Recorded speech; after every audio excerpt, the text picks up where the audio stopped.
When God is ready to give you a new level of experience with him, it comes with a test. Now, the bad news of a test is that it's a test. The good news of a test is that it's preparation for a higher level. And you can really know when God is ready to really move you to the next level, because it will be a final exam. In other words, it'll be a major test. Now we get minor tests, little pop quizzes along the way. But then everybody gets hit with that whopper. That test that seems like it'll knock you over. It's a major exam because God is ready to move you to a major level. So today we want to look at the test of faith. Abraham's final exam. The author of Hebrews tells us that it came when God asked Abraham to offer up Isaac, which took place in Genesis chapter 22. So what he talks about in Hebrews 11 actually took place in Genesis 22, this final exam. He is told to offer up Isaac, who was the promise. So here's when you know it's a major test, because you're getting ready to have a major promotion to a whole nother level. You know it's a major test when it calls for something significant in your life and at the very same time makes absolutely no sense at all. In Genesis chapter 22, where the story is unfolded for us in that chapter in detail, God tells Abraham these words.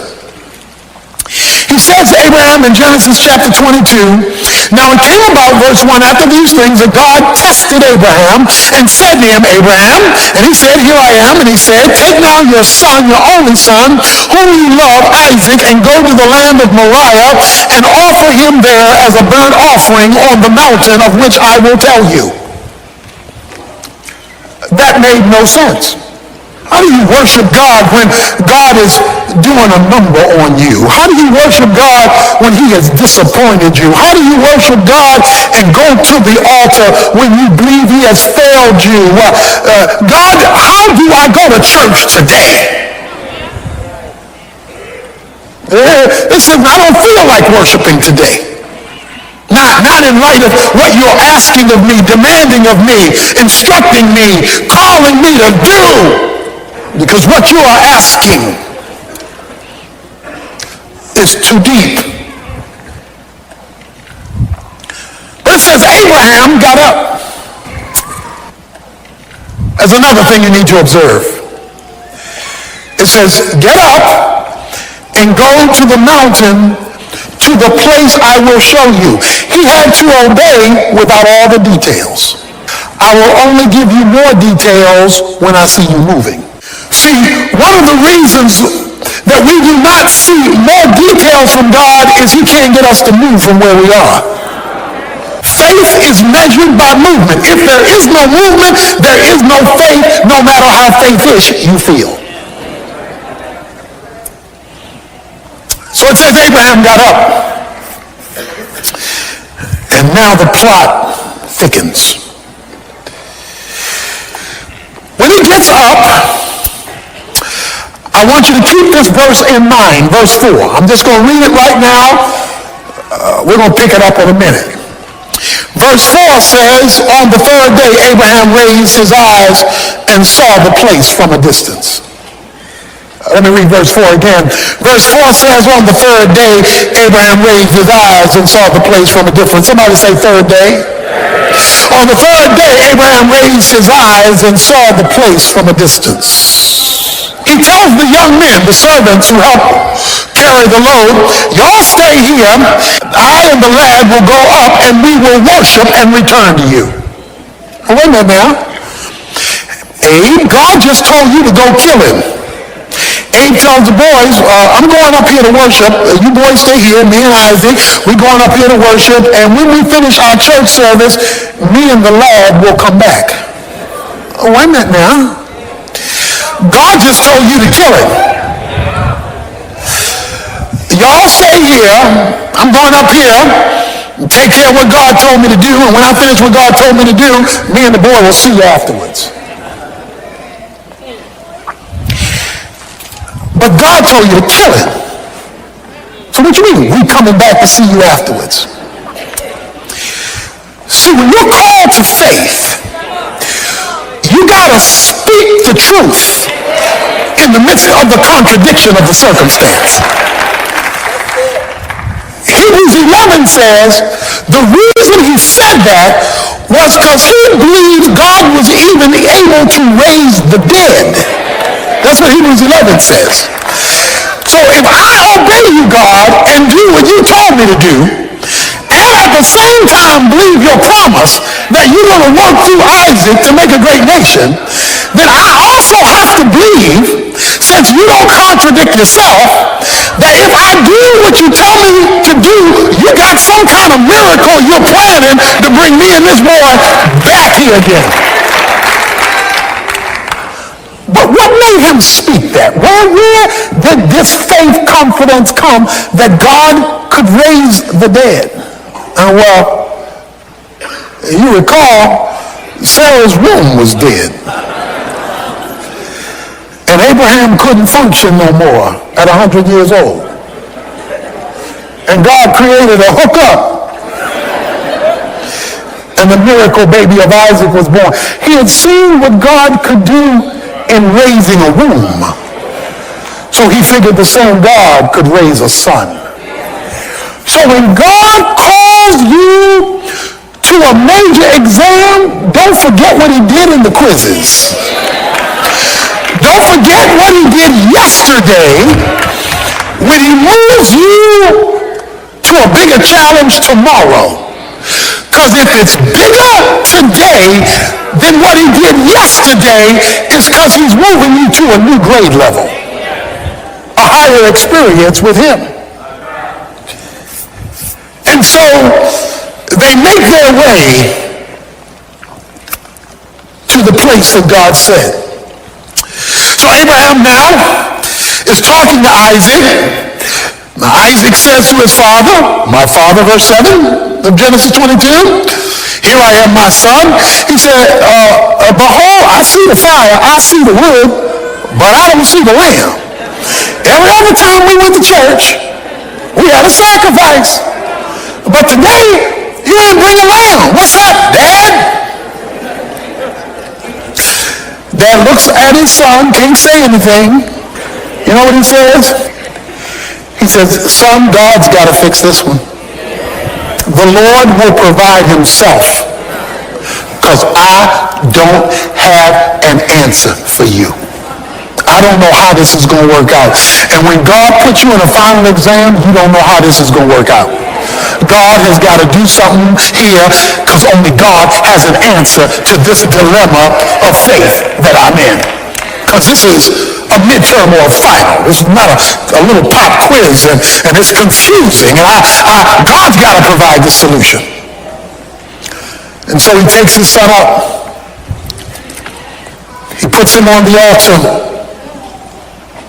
Verse 9, he built an altar, arranged the wood, bound his son Isaac, and laid him on the altar on top of the wood.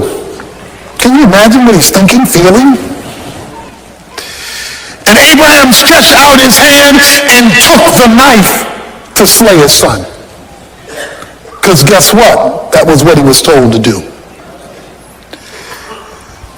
Verse 11, but the angel of the Lord called to him from heaven and said, that's Jesus in the Old Testament, the angel of the Lord, Abraham, Abraham. Whenever God calls your name twice. See, when he told him to obey, he only called his name once in verse 1, Abraham. But now in the middle of his crisis, he calls his name twice. It means there's something special coming down the pipe. Abraham, Abraham, and he said, here I am. Do not, verse 12, stretch your hand out against the lad and do nothing to him, for now I know you fear me, since you have not withheld your son, your only son, from me. Now, I don't know about you, but you should be having a problem right now, and it ought to be a theological problem, because God says, now I know. Oh, wait a minute, you God. You're omniscient. Omniscient means all-knowing. You already knew what I would do, because you're God. You know yesterday, you know today, and you got prophecy down. You know tomorrow. You know where I came from. You know where I am. You know where I'm going. What do you mean you only know this now? And you're an all-knowing God. Come on, with your knowledge base, I could have stayed in bed. We could have skipped all this because you already know. But that's not what God says. He says, now I know, as though I didn't know before. Because I know it, I'm knowing it now. And I only know it now because of what you just did.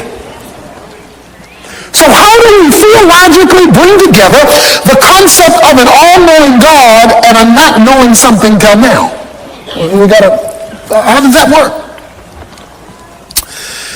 Well, I want to share with you today something God does not know.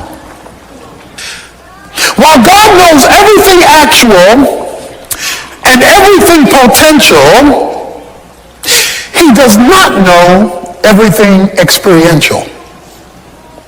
For example, if you were to ask God, what does it feel like to commit a sin? I suggest to you he couldn't answer that question, because he's never done it. The reason why God became a man in the person of Jesus Christ, according to the book of Hebrews, is that God became a man in the person of Jesus Christ so he could sympathize with our weaknesses, so he could feel what we go through. The Father knows what you go through. Jesus can feel it. So Jesus the Son can explain to God the Father, who already knows the information, what the information feels like, because he became a man. So what then is being said to Abraham at this moment? He is saying, Abraham, now I know you love me because I see it and feel it. In other words, you have now given me the experience of your love, not merely the verbalization of it.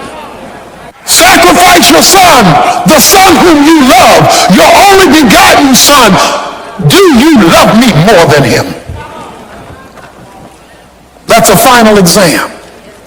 When God calls forth a faith act of love so he can feel it. Now I know. Oh yeah, informationally yes, intellectually yeah, but today I feel your love.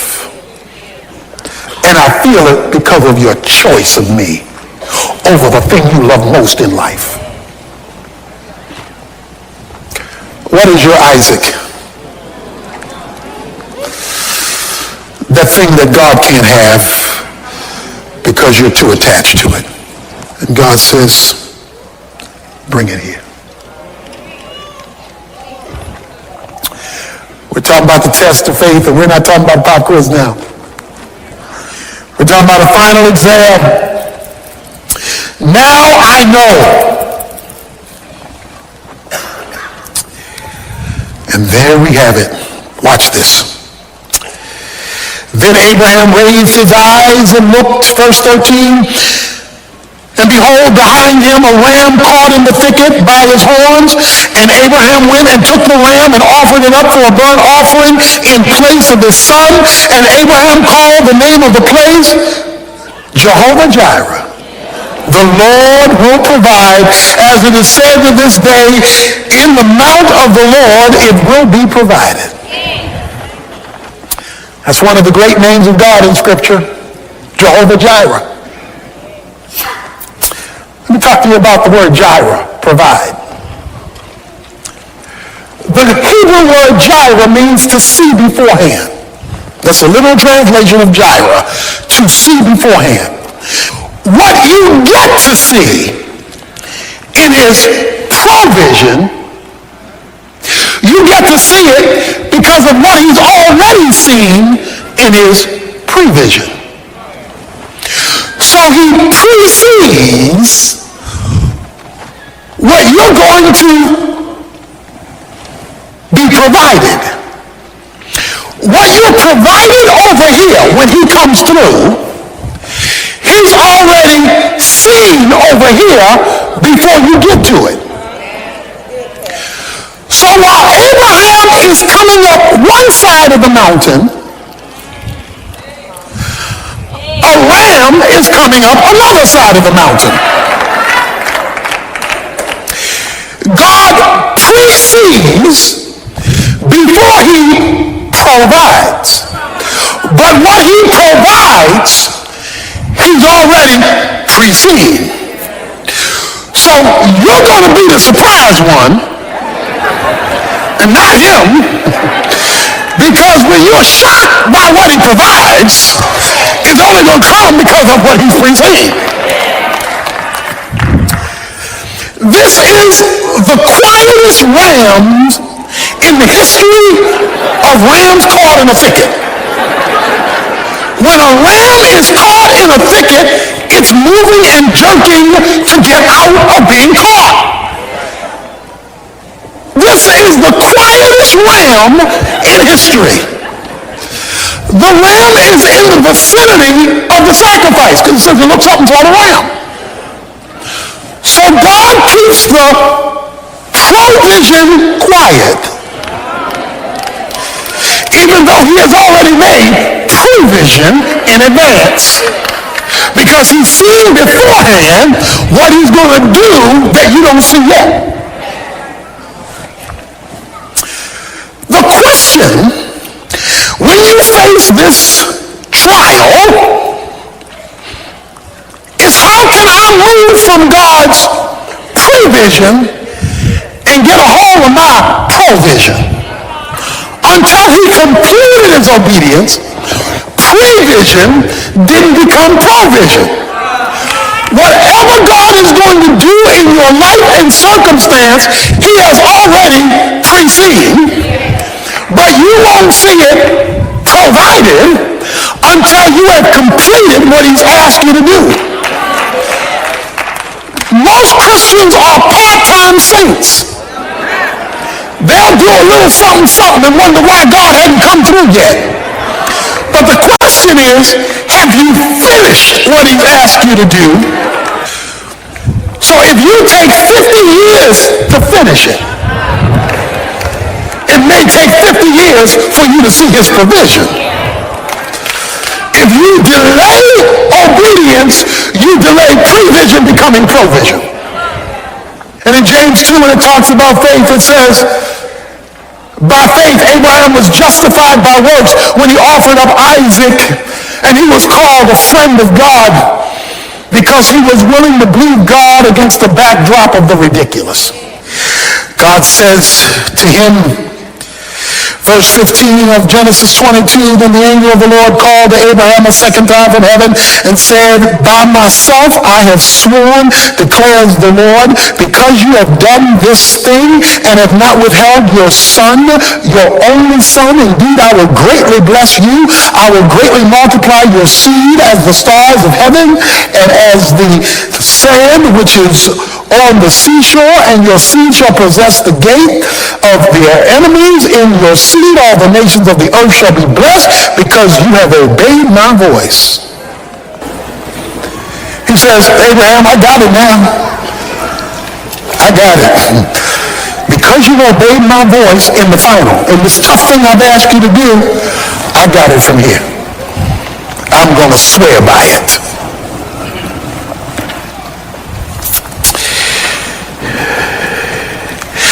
The good news here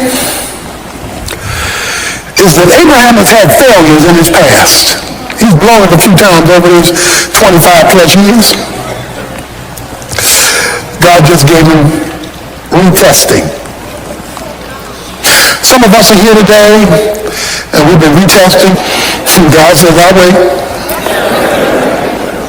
till you pass. Because I want to give you an experience with me. You want the provision. I want the experience. Give me the experience of your commitment, and I'll show you what I can do with rams caught in the thicket, waiting to move when I tell it to.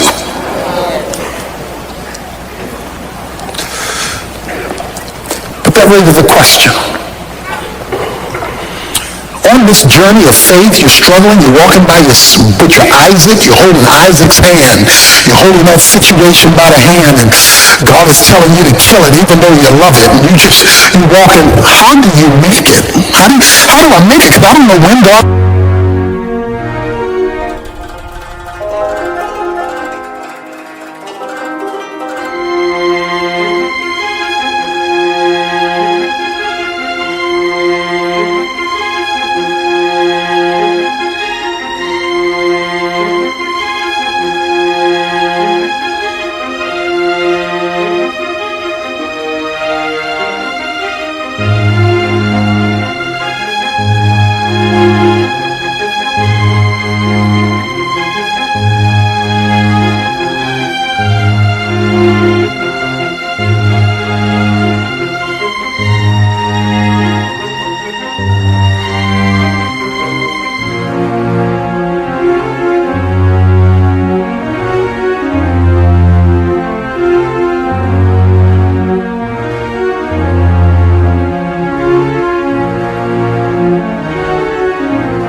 die.